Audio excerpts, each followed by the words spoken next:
इसी टाइप से एमीटर है वो भी कुछ ना कुछ वोल्टेज खाता है, और अगर एमीटर वोल्टेज खाता है तो V इज इक्वल टू क्या होता है, IR।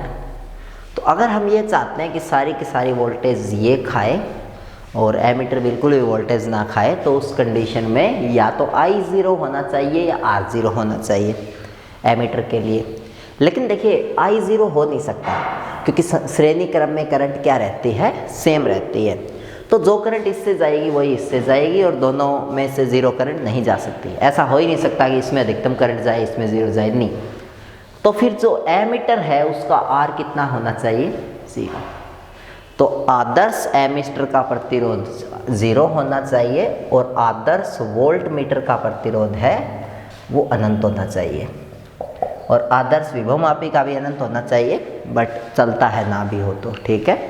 तो एनीवे ये सब था, लेकिन एमीटर में भी ऐसा नहीं होता। तो हम लोग विभवमापी से वोल्टेज नापते हैं, वोल्टेज से धारा निकालते हैं, और जितनी धारा विभवमापी दिखाता है उसके हिसाब से डंडी आगे पीछे कर देते हैं किसकी, एमीटर की। तो ये होता है एमीटर और वोल्ट मीटर का अंश शोधन, ठीक है। तो आई होप आपको ये क्लियर हुआ होगा। अब उसके बाद आगे देखते हैं, देखिए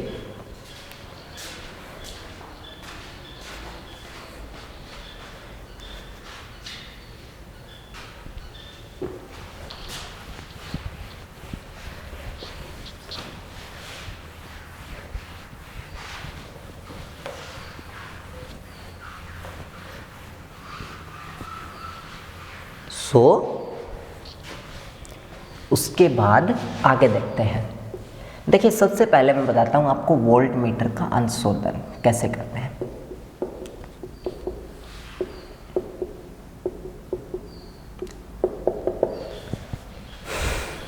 देखो सबसे पहले तो जिस भी वोल्ट मीटर का अंश शोधन करना है उसको कोई प्रतिरोध के ऊपर लगा दो, ठीक है।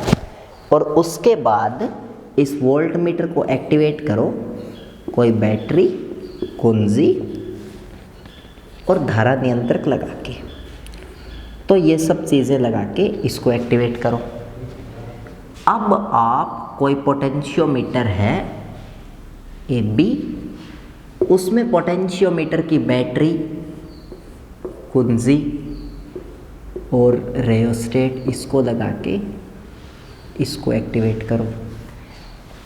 अब देखिए पुराने ज़माने में जो X है विभव प्रवणता, पोटेंशियोमीटर का कोई यूज़ हो X आएगा ही आएगा, X निकालना ही निकालना पड़ेगा।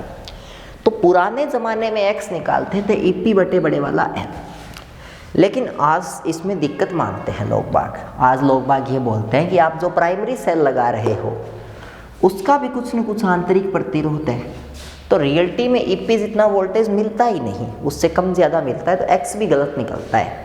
और अगर X गलत निकलता है तो इससे पूरा जो एकदम मैं अगर बोलूँ पूरा इससे वो ही गड़बड़ा जाता है, पूरा एक्सपेरिमेंट ही ख़राब हो जाता है। तो आज के टाइम में साइंटिस्ट लोगों ने एकदम बहुत ज़्यादा इन्वेंशन करके 3 सेल का इजाद किया है। एक लेक्लांसी सेल, आजकल का मतलब वैसे आजकल नहीं, वैसे इन सेल्स को खोजे हुए काफ़ी टाइम हो गया, बट 3 ऐसे सेलों की खोज हुई है जो लेक्लांसी सेल बोलते हैं एक को डेनियल सेल बोलते हैं, और एक को कैडमियम सेल बोलते हैं, ठीक है।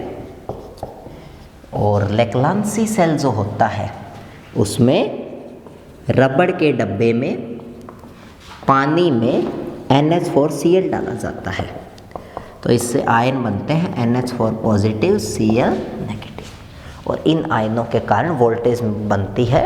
और कितनी वोल्टेज बनती है, 0.98 वोल्ट। और ये आज हमें पता है ये 0.98 वोल्ट। एक चीज़ और बताऊं, चाहे आंतरिक प्रतिरोध हो, कुछ भी प्रतिरोध हो, लेकिन लेक्लांसी सेल हमेशा कितनी वोल्टेज देगा, 0.98। चाहे आप कम NH4Cl डाल लो चाहे ज़्यादा डाल लो, ये इससे ऊपर नीचे नहीं देगा।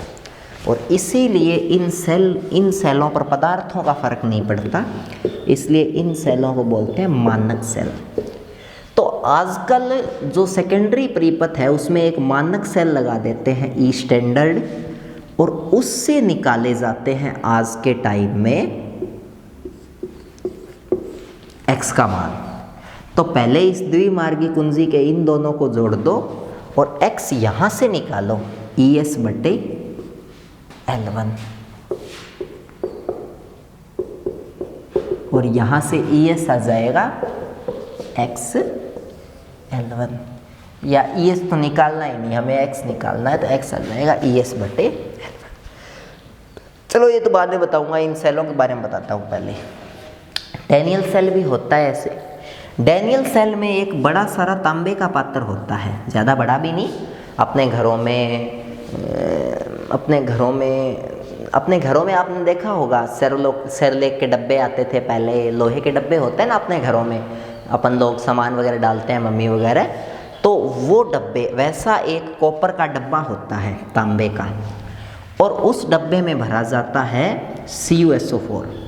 CuSO4 वैसे तो नीले रंग का चूरन सा होता है, बट पानी में घोल के वो बन जाता है। इसके अंदर फिर एक POP का पात्र और रखते हैं, प्लास्टर ऑफ पेरिस का, और इस पात्र में भरा जाता है H2SO4। और इसमें फिर ये डब्बा खुद ही तांबे का डब्बा है, ये एनोड की तरह काम करता है क्योंकि इसमें धातु है, और ये कैथोड की तरह काम करता है, इसके अंदर की कार्बन रोड, तो ये कैथोड की तरह काम करता है। ठीक है, सॉरी जिंक रोड होती है इसके अंदर वैसे। तो ऐसे है ना, ये पॉजिटिव नेगेटिव का काम करता है। ठीक है, और डैनियल सेल है वो वोल्टेज देता है, RBSE तो बोलती है 1.09 वोल्ट और NCERT बोलती है 1.1 वोल्ट, बट ज़्यादा फर्क नहीं है, 1.09, 1.010, 1.10 ये एक ही बात है। कैडमियम सेल है वो एक और सेल होता है, निकल कैडमियम सेल बोलते हैं इसको, और ये देता है 1.0186 वोल्ट। ये तीनों स्टैंडर्ड सेल है, इनमें आंतरिक प्रतिरोध कुछ भी हो, ये इतनी वोल्टेज देते हैं सर्किट में लगाने पर। ये बहुत सालों के शोध ने बताई है ये बातें। तो आजकल लोग हैं, क्योंकि देखिए वोल्टमीटर और एमीटर का अनुशोधन अब होने लगा है, पहले नहीं होता था। ठीक है, अब ये मानने लगे हैं कि X भी एकदम परिशुद्धता से लगाओ, चीज़ें एकदम परिशुद्ध लो जितनी ले सके। तो ये देखो,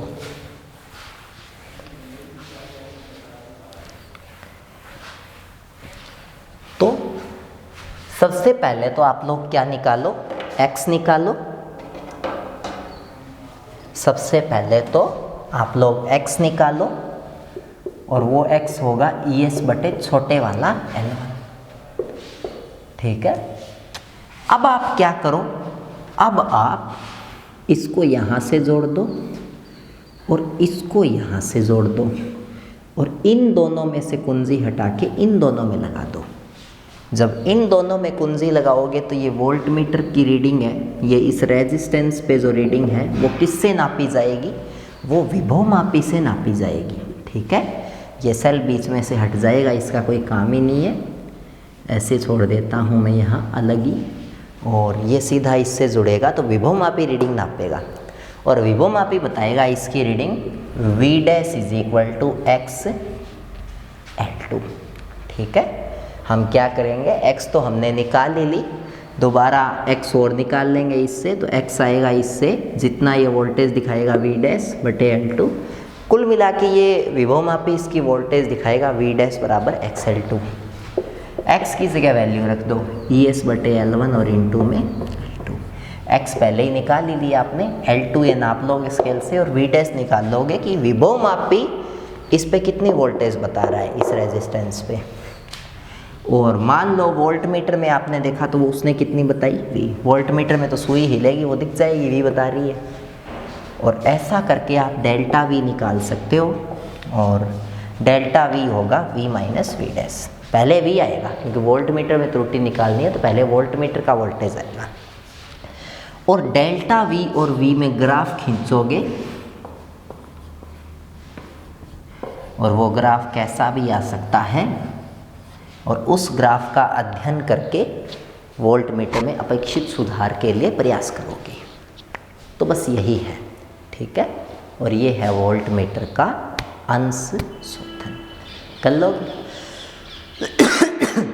अब है एमीटर का अंश शोधन। एमीटर के अंश शोधन में भी सेम ही डायग्राम है। बस R की जगह कितने ओम का प्रतिरोध लेना है, 1 ओम का प्रतिरोध लेना है। और अगर 1 ओम का प्रतिरोध लोगे तो वोल्ट मीटर है वो V डैश की जगह दिखाएगा IR, I डैश दिखाएगा ये धारा विभवमापी, और इनटू में R कितना 1, तो ये I डैश की वैल्यू आ जाएगी। ठीक है, और फिर हम एमीटर में देखेंगे झांक के, तो एमीटर मान लो कितनी वैल्यू दिखाएगा I, और फिर डेल्टा I निकाल लेंगे I माइनस I डैश, और डेल्टा I और I में कर्व आएगा, कैसा भी आ सकता है वो कर्व, उस कर्व का अध्ययन करके अपेक्षित सुधार करेंगे एमीटर में। तो बस इतना करके आना है आपको, 2 सर्किट बनाने हैं, थोड़ा बहुत लिखना है, ये डेटा लिखना है, 3 स्टेप ये लिखने हैं और ये बता देना है। तो आई होप आपको समझ में आया होगा। इसी के साथ ये चैप्टर है ये कंप्लीट होता है और आपका सिलेबस कुल मिला के कंप्लीट होता है। तो पढ़िए अच्छे से, कोई दिक्कत हो तो बताना। Bye bye, take care.